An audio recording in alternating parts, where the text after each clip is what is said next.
Hi అండి. Thread లేకుండా బ్లౌజ్కి పైపింగ్ వేస్తున్నా. థ్రెడ్ లేకుండా కూడా ఇలా కూడా వేసుకోవచ్చు. తెలని వాళ్ళ కోసం చెప్తున్నా, తెలిసిన వాళ్ళు కాదు. విలేజ్లో అయితే ఇట్లానే పాటిస్తారు. విలేజ్లో దొరకదు థ్రెడ్.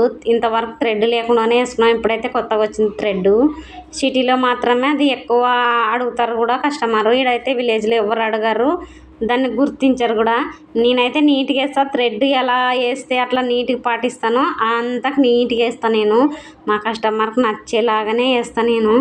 అలా అని ఎవరన్నా రాని వాళ్ళ కోసం చూపిస్తా, వచ్చే వాళ్ళకి కాదు, మిషన్ కుట్టే వాళ్ళకి కాదు. ఇప్పుడు కొత్తగా నేర్చుకునే వాళ్ళకైతే ఈ టిప్స్ బాగా పాటించవచ్చు. ఒక్క చేతితో మన ఏళ్ళు లోపలికి అనుకుంటూ కుట్టినామంటే థ్రెడ్ వేసిన దాని లెక్క లుక్ వస్తుంది నీట్గా. మా ఊర్లో, మా విలేజ్లో ఇట్లానే ఇష్టపడతారు. నేనైతే ఇప్పుడు 15 సంవత్సరాలు అయింది ఇట్లానే కుడుతున్నా. ఎవరికైనా కూడా ఎవ్వరు ఏం బాగాలేదు అన్నారు. మనం పైపింగే